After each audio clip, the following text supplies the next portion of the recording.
Intermediate में जो आप एक चैप्टर पढ़ते थे ना, अमलगमेशन अकाउंटिंग, उसका इंड एस का वर्जन ये है। माना अकाउंटिंग स्टैंडर्ड 14, अगर आपको नंबर याद हो तो एस 14 पढ़ते थे हम लोग, उसका end S version is end S 103, जिसका नाम बिजनेस कॉम्बिनेशन है। It's not amalgamation accounting, it's accounting for business combination. तो आपको सबसे पहले डिस्कस करना है कि बिजनेस कॉम्बिनेशन का डेफिनेशन क्या है। बोलते हैं कि जब कोई अक्वायरर यानी परचेजिंग कंपनी किसी बिजनेस पे, जिसका मतलब अक्वायरी यानी वेंडर कंपनी, जब कोई अक्वायरर किसी बिजनेस पे अपना कंट्रोल करने वाला कोई ट्रांजैक्शन करता है, उस ट्रांजैक्शन को बिजनेस कॉम्बिनेशन कहते हैं। माने business combination is a transaction by which N acquirer acquires control over a business, over a business। तो किसी भी बिजनेस पे जब आप अपना कंट्रोल अक्वायर करते हो तो आप बोलते हो कि मैंने एक बिजनेस कॉम्बिनेशन का ट्रांजैक्शन किया। ये डेफिनेशन है। कॉपी में लिखो पैराग्राफ नंबर 1।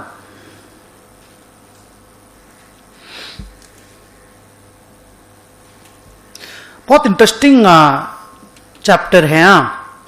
और ये और कंसोलिडेशन जो मैं बोला आपको, इंड एस 110, जब पढ़ेंगे आपको डिफरेंस ही महसूस नहीं होगा। They are all same. Difference क्या है मालूम? बिजनेस कॉम्बिनेशन उस दिन का अकाउंटिंग है जिस दिन आप कंट्रोल एक्सरसाइज करते हो, जिस दिन आप कंट्रोल अक्वायर करते हो, और कंसोलिडेशन उसके बाद पूरी जिंदगी भर का अकाउंटिंग है। बस इतना सा फर्क है। माने बिना बिजनेस कॉम्बिनेशन के, विदाउट बिजनेस कॉम्बिनेशन के कंसोलिडेशन नहीं होता है। आप समझे मैं क्या बोला? तो इतना सा फर्क है। तो कोई भी कंसोलिडेशन पढ़ेगा ना, उसको बिजनेस कॉम्बिनेशन तो पढ़ना ही पड़ेगा। Got it? लिखो definition.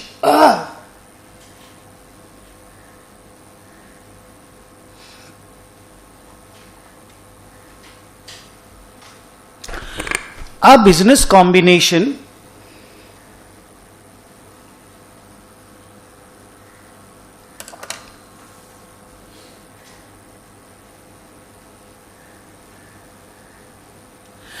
is a transaction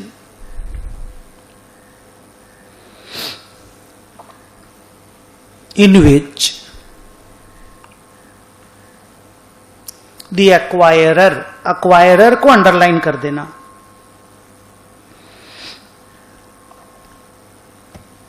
in which the acquirer acquires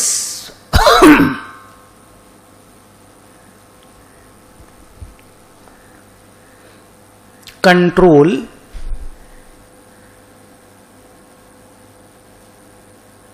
the acquirer acquires control over another business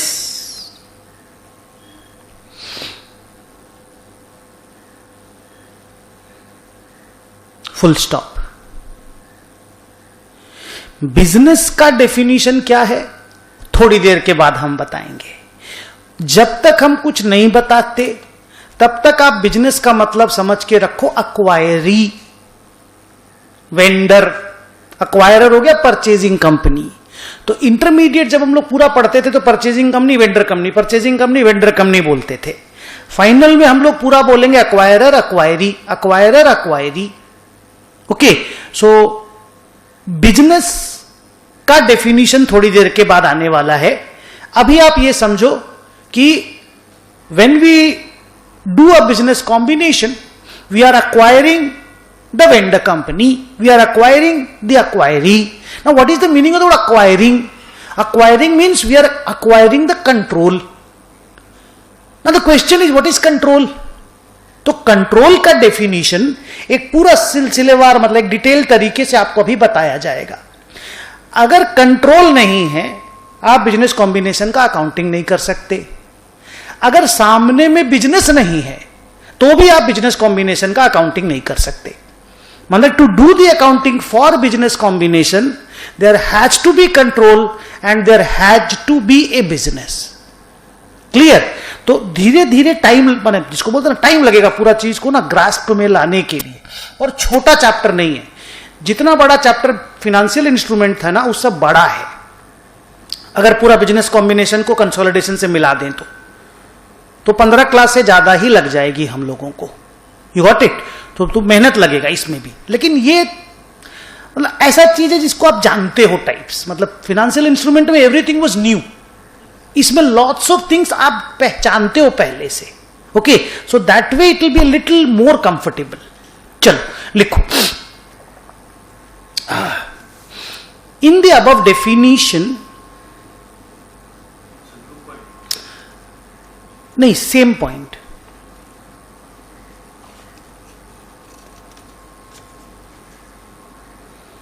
in the above definition we have to understand the following 3 terms.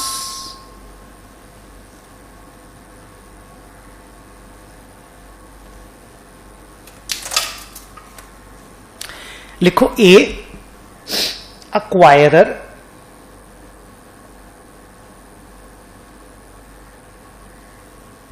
B control, C business.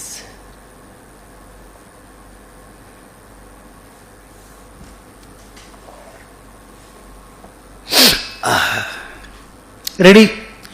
Paragraph number 2 करो।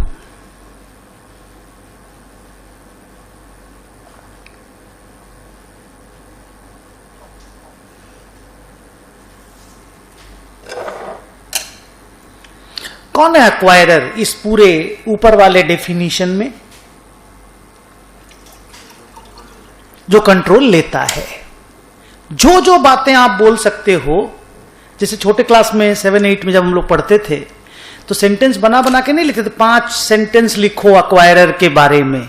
तो जो भी आप बना बना करके बोल सकते हो उनको एक एक करके आप बोलोगे, हम लिखाएंगे अगर वो करेक्ट हुआ तो।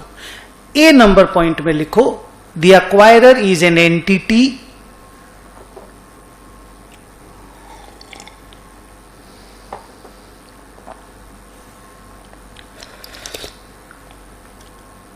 which obtains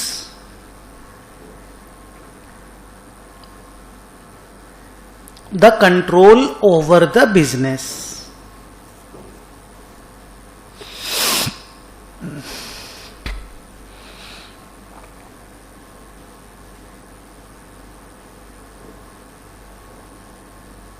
Which obtains the control over the business. B, क्या ये वही एंटिटी है जो परचेज कंसिडरेशन का पेमेंट करता है? क्या ये वही एंटिटी है जो परचेज कंसिडरेशन का पेमेंट करता है? क्या ये वही एंटिटी है जो बिजनेस के असेट्स एंड लायबिलिटीज को अपनी बुक्स में रिकॉर्ड करता है? ये दोनों बातें भी लिखो। मैंने बोला कॉमन कॉमन बातें हैं, लेकिन लिखेंगे तो नोट्स अपना बनेगा। B, it is the entity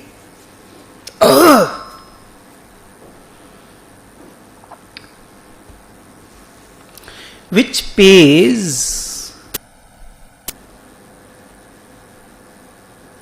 the purchase consideration.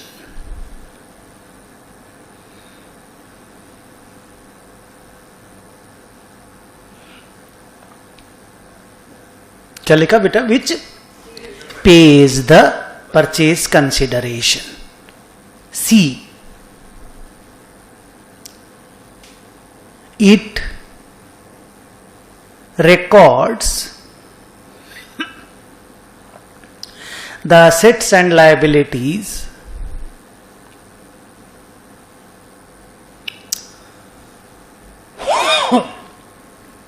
it records the assets and liabilities of the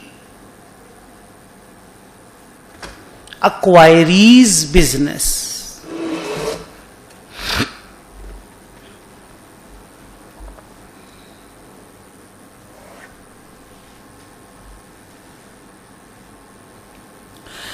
अब यहां पे आपको एक चीज समझना है, and that is the concept of non controlling interest.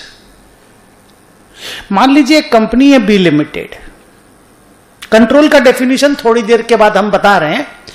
एक बार के लिए ये मान के चलो 50% से ज्यादा अगर अपने पास वोटिंग राइट सामने वाली कंपनी का आ जाता है तो अपने पास सामने वाले के बिजनेस का कंट्रोल आ जाता है। बोले कंट्रोल का डेफिनेशन सीए इंटरमीडिएट के लॉ के पेपर में यही तो पढ़ते थे ना बच्चों। इवन इंटरमीडिएट में भी कंसोलिडेशन का एक चैप्टर होता था, याद है? उसमें भी तो कंट्रोल का डेफिनेशन यही था ना।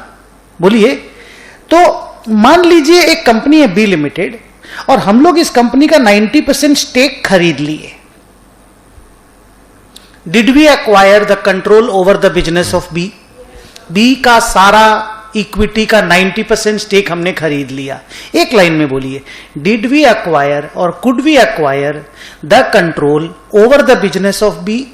Answer is yes. If it is yes, say we are A limited. तो who are we? We are acquirer. Who is B? B is the acquiree. What did we do? We acquired the control over the business of B. या we acquired the control over B. Done. अब the point is, क्या हमने 100% stake acquire किया? Answer is no. हमने 90% stake acquire किया। तो क्या अभी भी कोई स्टेक बी का किसी और के पास है? Answer is yes. किसके पास है? कितना स्टेक है? बोलो बोलो, बोलना है सर। माइनॉरिटीज, जिसको माइनॉरिटीज बोलते थे इंटर में, उसको फाइनल में बोलेंगे non controlling interest. Minority interest is a word जो फाइनल के बच्चे यूज नहीं करते। फाइनल के बच्चे यूज करेंगे नॉन कंट्रोलिंग इंटरेस्ट। माइनॉरिटी माने नॉन कंट्रोलिंग हो गए ना, छोटे कमजोर परसेंटेज वाले लोग हो गए। तो how much stake is held by them? 10%. What do we call them? Non controlling interest. Clear? अब अगर ऐसा केस है, बच्चों ध्यान देना, अब अगर ऐसा केस है तो आपको अपने आप रेडी, हम घुस गए अंदर। हाँ, अब आप चलिए अंदर। 20 दिन का जर्नी है पूरा, एंड तक निकालेंगे टनल से। ओके, सो पेशेंस के साथ मजा आएगा इसको पढ़ने में भी। फाइनेंशियल इंस्ट्रूमेंट के जितना तो मजा नहीं आएगा, पर it is good, it's a beautiful lecture. Okay, सुनिए। अब देखिए यहां पे ना बच्चों आपको दो चीज समझना है। One, there is a separate या stand alone financial statement of A, and there is something called consolidated financial statements.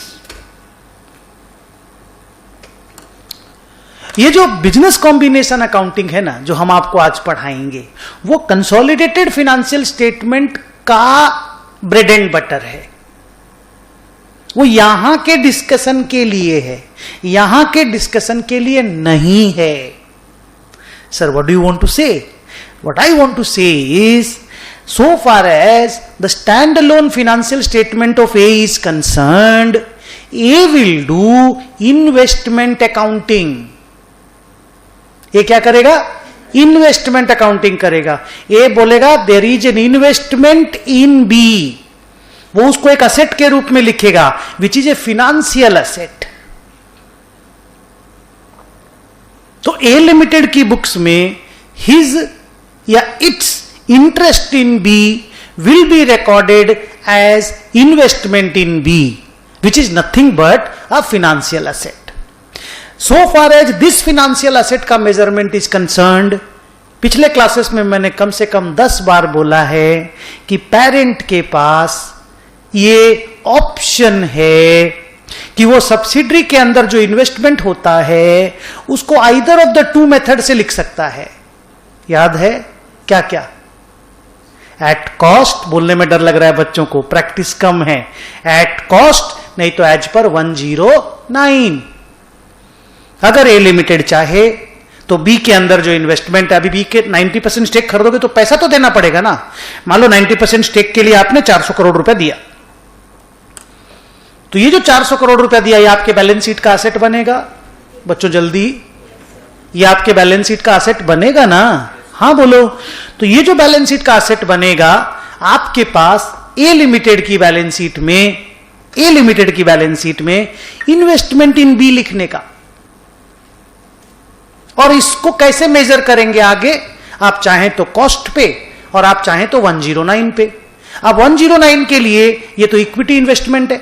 Equity investment या तो एफवीटीपीएल या एफवीटीओसीआई। अब कितना झमेला होगा आप सोचिए। सब्सिडरी, आपका बच्चा 90% स्टेक, बार बार फेयर वैल्यू मेजर करना, और वो भी साला अनलिस्टेड एंटिटी हुआ तो और बवाल। फेयर वैल्यू निकालना कम बड़ा बवाल है क्या? तो सारी ही इंडिया की जितनी पेरेंट कंपनियां हैं, जितनी, सब एक ही ऑप्शन फॉलो करती हैं, कॉस्ट वाला। इसको ड्रॉप करूं बात को। लेकिन नहीं, एक बात और फिर लेकिन। ए limited in its standalone financial statement records only one asset, and that is called investment in B, which is nothing but a financial asset, which will subsequently be measured either using cost option or using Ind AS 109 option. Full stop, the end. उस A limited के standalone balance sheet में सिर्फ 400 करोड़ रुपया record होता है, जो उसने 90% stake के लिए पेमेंट किया है। मतलब A limited non controlling interest record नहीं करता so far as it's stand alone balance sheet. बच्चों, बड़ा चीज सीख रहे हो, प्लीज केयरफुल हो जाओ। So far as standalone balance sheet is concerned, A limited सिर्फ इन्वेस्टमेंट इन बी लिखता है और वो भी खाली 90%। लेकिन जैसे ही इस वाले बैलेंस शीट का बात आता है, क्योंकि जैसे ही A लिमिटेड बी में 90% स्टेक खरीदेगा, जैसे ही वैसे ही A का जिम्मेदारी आ जाएगा, A you please prepare consolidated financial statements. तुरंत रिक्वायरमेंट आ जाएगा। इवन आप एसोसिएट एक्वायर करोगे ना, इवन आप जेवी एक्वायर करोगे ना, जेवी, एसोसिएट, सब्सिडरी, आपके ऊपर सीएफएस बनाने का रिक्वायरमेंट फट से आ जाएगा। अब जैसे ही आपके पास सीएफएस बनाने का रिक्वायरमेंट आया, तुरंत समझ जाना बिजनेस कॉम्बिनेशन का अकाउंटिंग करना है।